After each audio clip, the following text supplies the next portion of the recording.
We all have an obligation to kind of look out for each other in this world. That was absent that night. It was August 11th. Trent Mays, a promising sophomore quarterback, tweeted about a huge party that night. According to court documents, Mays, Richmond, and a group of friends met up with the alleged victim at a house party where they all drank alcohol. At a second house party that night, the girl became so drunk she couldn't walk on her own, according to several witnesses. This photo was passed around on social media that night. Prosecutors say it's the alleged victim, unconscious, and being carried by Richmond and Mays. That picture speaks 1,000 words and shows that, in my opinion, that she clearly was unconscious and not capable of any consent. Bob Fitzsimmons is the attorney for the alleged victim and her parents. That's one of the issues in the case.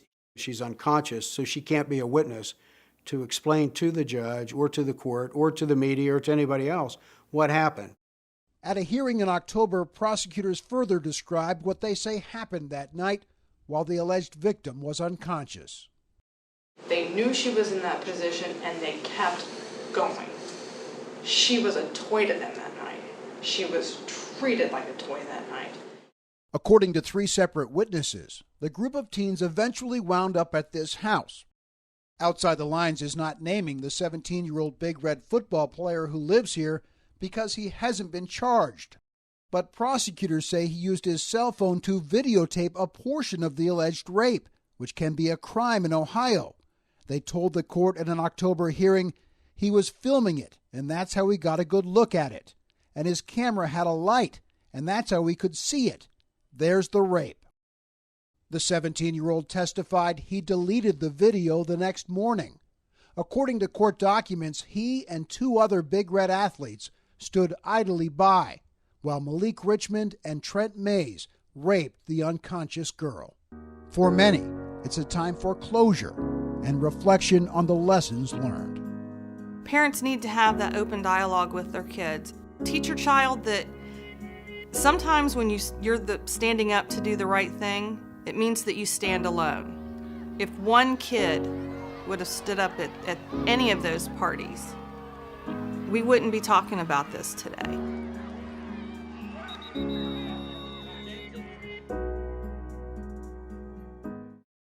Last week, one of my guests appeared on Fox News to debate the idea of arming women with guns as a solution to preventing rape. Here's a little bit of how that went. But I don't think that we should be telling women anything. I think we should be telling men not to rape women and start the conversation there. Well, criminals are not going to listen to that. No, so but I agree with you. We're talking about it as if there's some faceless, nameless criminal, when a lot of times it's someone that you know and trust. Well, I'm saying that women need to know that these situations arise, and we've got to, evil exists in the world. That was Sean Hannity, totally missing the point. And for her trouble, Zerlina was bombarded with racially charged rape and death threats on Twitter. Many so explicit, we can't show them to you on television. All in response to her attempt to make this very simple statement of fact. Fewer women would be raped by men if fewer men raped women. We'd like to give her the chance to expound upon her point uninterrupted today. So, Zerlina, I want to give you a chance to try to make the point that you were attempting to make on Fox News. So if you could do that now. Essentially, my point was, the premise of this segment is that give every woman a gun, that's rape prevention. And I'm saying, hey, that doesn't seem like a good idea. I mean, it's not effective. People are raped by someone that they know. 80% of women are raped by someone that they know. So you're not going to be on a date with the gun out on the table, just in case you wanted to do something, I'm ready for you. That's just not how social interactions happen. And so my point is that maybe we should be looking at who is committing the rapes and why and what conditioning they've had throughout their lives. And maybe we can start prevention by preventing the situation at all from happening. So then you don't even need the gun. Right. So you're you're talking about socializing men, and you went in on Ebony.com. You wrote about 5 points that we could promote to teach and educate men about sexual assault. And I just want to go through them really quick. You said teach young men about legal consent. Teach young men to see women's humanity. Teach young men to express healthy masculinity.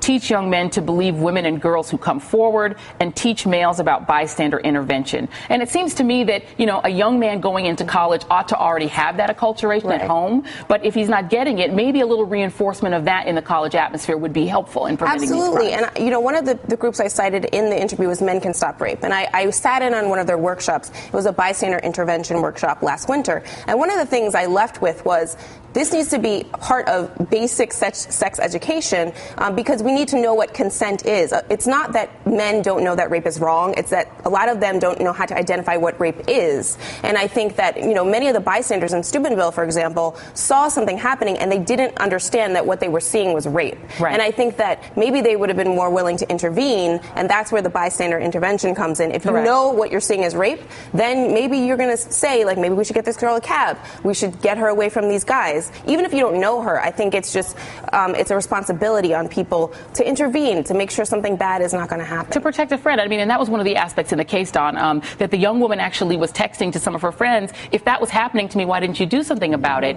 And I think, you played football. You understand sort of the culture that's around young men who are athletic.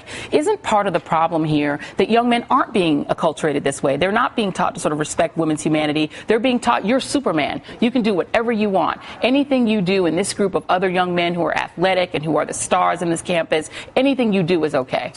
I think it goes far beyond just the culture of athletics and the culture of, in this case, of a football team. It is the culture of masculinity. It is the culture of men that, to Zelina's point, we are raised in a culture that says that women and girls are less than. That's the whole charge of what I talk about when the charge between guys is you throw like a girl or you run like a girl. Seems like an innocent statement that we hear at a very early age, but it does two things. One, it creates a sense of masculinity that is a very narrow understanding of masculinity, to your point about this broader sense of what it means to be a man. But the second thing, it says that women and girls are less than. And whether it's in the culture of sports or in a lot of other cultures where women are ornamental. I was just coming in here, saw the Sports Illustrated swimsuit ad, right? Women are ornamental to men's experiences as men, as a group. And so that's part of the rape culture that says women as objectified sexual objects, ornamental to men's experience together. And I think whether it's sports or any other kind of environment where men gather, and in this case, these are boys. Right. These are high school boys. These aren't men. These are high school boys who learn. College. No, these are high school boys. These are high school boys who learned from a culture around them that women are ornamental, and that we have this very voyeuristic way in which we experience our early lessons around sexuality. And so that they're taking in all this from media that is very humiliating in a large sense. When you look at how boys experience their first understanding of intimacy, sexual behavior, and sexual interaction, it is not loving and caring and nurturing. It's not those broader lessons of humanity. That's the question we should be asking here is, where's the humanity of these boys who said, there's another human being? Right. When is my responsibility as a human being to look after my fellow human being? Right. And Michael, you talk a lot about sort of the culture that surrounds particularly young black boys as they're coming up and sort of being the sort of universal suspect, right, and having to carry that burden even as young as in high school. But now you have this other layer on it, right? You also have athletic boys who are sort of heroized and lionized and given permission to do things that otherwise would be considered criminal. It took other boys to tell one of the two accusers here, hey, man, you're a felon. But that was only one. A lot of other people just shared these images and thought that they were humorous. Sure. I think that I played football when I was in high school. I was not nearly as good as Don was, but I tried my best to throw the football as far as I could. But I played football, and I saw a lot of this culture just in the locker room. And I think for me, what's deeply troubling about this case is the focus, again, as Erlina is pointing out, is how do women avoid rape? And the conversation should be how do men not rape?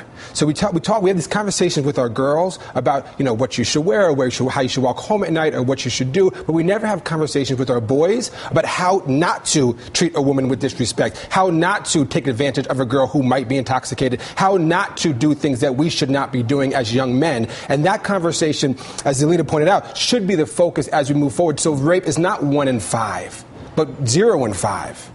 Yes. And by the way, that point of we tell women what not to do is exactly why they become, it's your responsibility, right? And that's why they get blamed, because haven't we told you all these things? It's your fault. You didn't do these things. You didn't carry your gun to the party. Right? You didn't do these things. It was your fault that this happened. Okay, I'm gonna let you guys make those points after the break. Some of the nation's